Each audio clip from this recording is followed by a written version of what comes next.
Hi everybody, welcome to my November 2014 video game pickups. I apologise for the lateness of this video. I've been very busy at work this obviously this time of year, you know, the big Christmas rush and all that.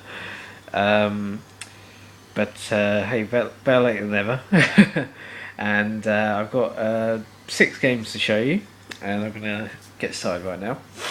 The first one is a game that I wasn't initially going to pick up right away, but because I had a game sort of gift card that I didn't realise I even had, I decided to use it on this because a lot of my friends are sort of badgering me to get it, and that game is Grand Theft Auto 5 on the PS4. And I ended up only paying about £11 for this in game. So yeah, I was kind of happy to pick it up for that price. And yeah, the graphically it's looks a lot nicer. Not that it looked bad on the 360 and PS3, but yeah, Rockstar really sort of upped the ante on the visuals. The draw distance is like even better than it was before.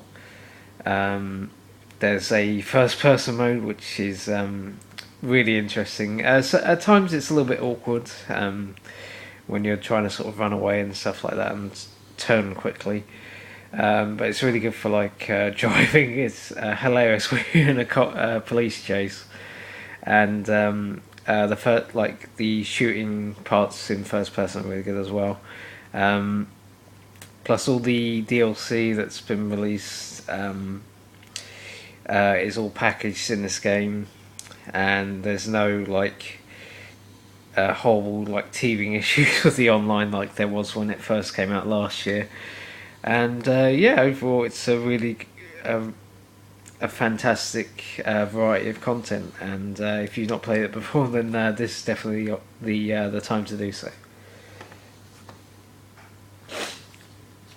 Next up, this was a game that I was going to buy actually in October, but it actually got pushed back to the middle of November, and that game is WWE 2K15.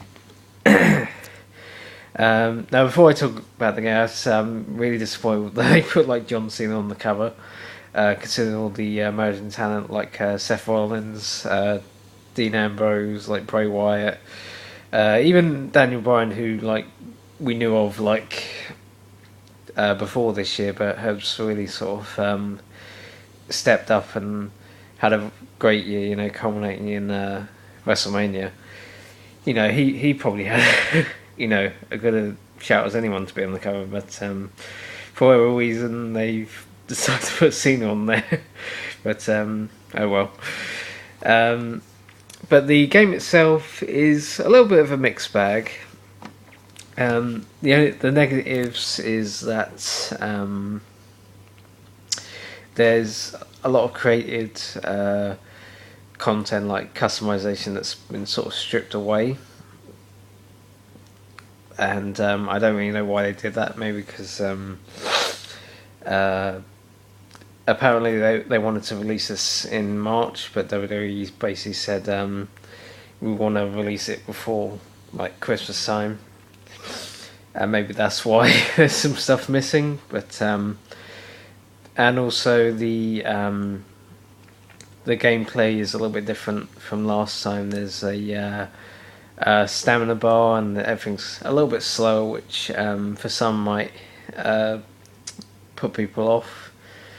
I personally don't mind it. I like the whole. It brings a more sort of tactical edge to the actual gameplay itself, I feel. The positives for me are definitely the career mode, where you basically go from the take your creative character to the development facility, to NXT, then to Superstars main event, SmackDown, Raw, and then eventually leading on to the pay-per-views and WrestleMania. And yeah, it's really good. My only complaint is that it takes a really long time to get to that point. You'll be sort of doing loads of like dark matches and tune-up matches, and you'll just think like, what's the point of me doing this if like it's not leading to anything, you know? Which in many ways makes it feel realistic for a lot of superstars who never get a chance. Also, there's a 2K showcase, which has like two main sort of feud storylines involving the feuds with John Cena and CM Punk, and also HBK and Triple H.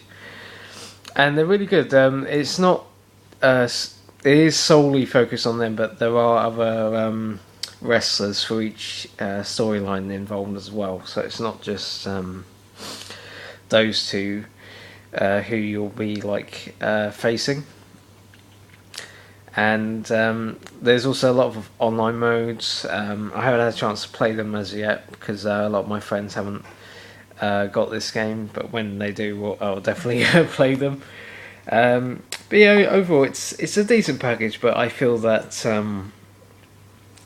it could have been better. I feel there's definitely room for improvement for the next game next year. Next up we have Dead Space 2.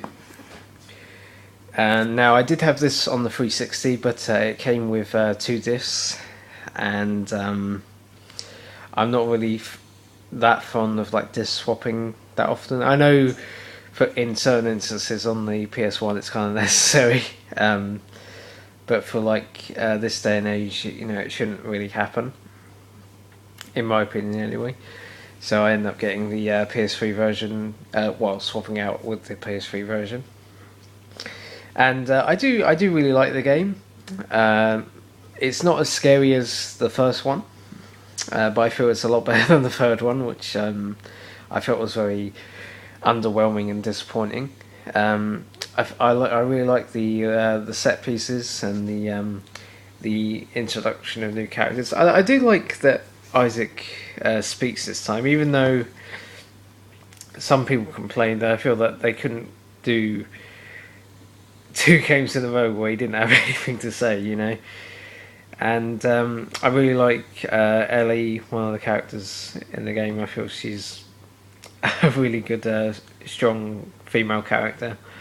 And yeah, there's a lot of twists and turns like the original. And yeah, it's a really good action / survival horror third person shooter. So yeah, if you've not played it, I definitely recommend it. I would play the first one first, obviously, because of the story being canon and all that. But yeah. Next up, we have Ghost Hunter on the PS2.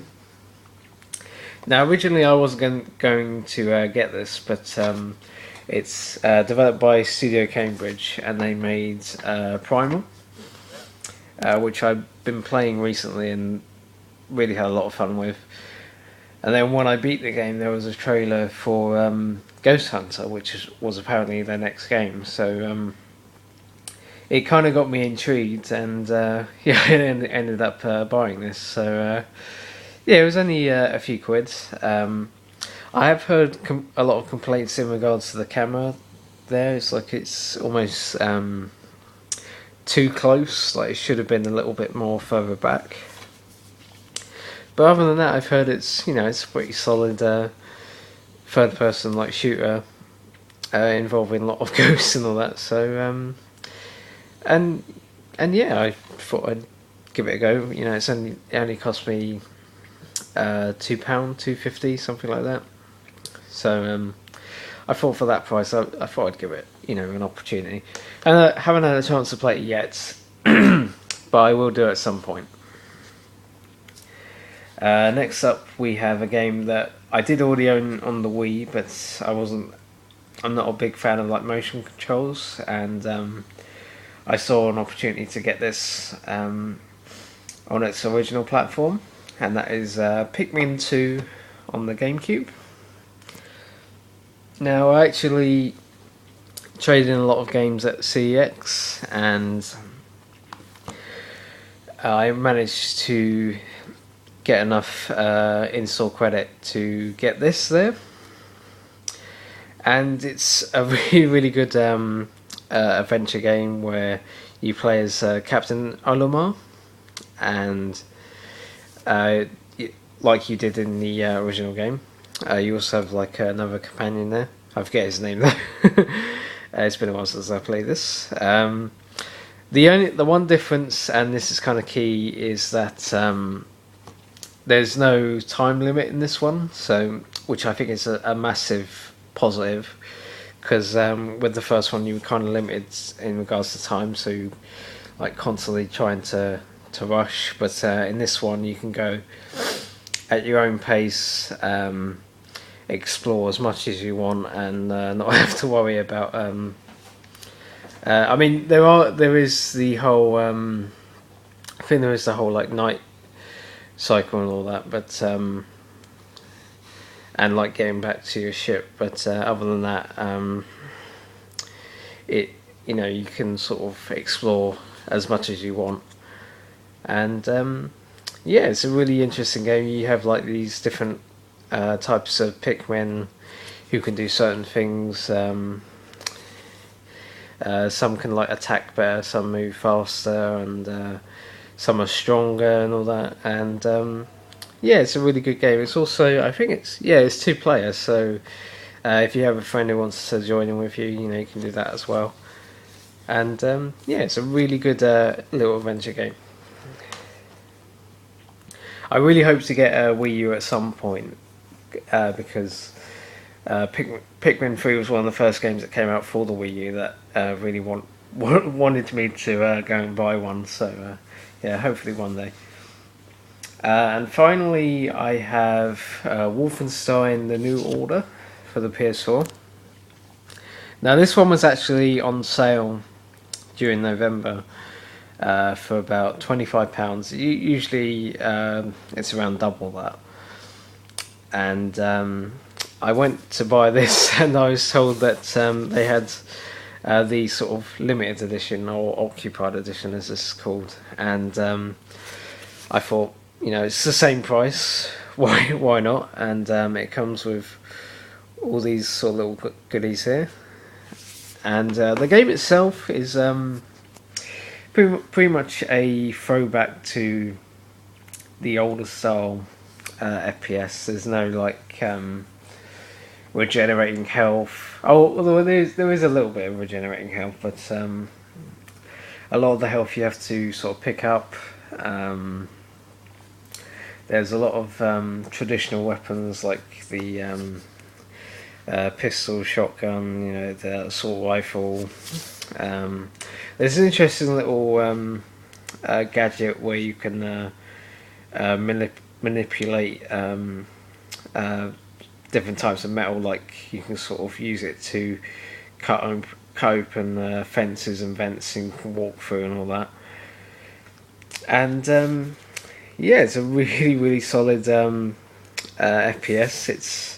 It's fairly short. It's about 7 to 8 hours, if that. But visually, it looks fantastic. There's some excellent set pieces in this, and a really epic final boss fight. And yeah, it's a really, really solid FPS. I wasn't really expecting much from this, because the previous game was kind of disappointing.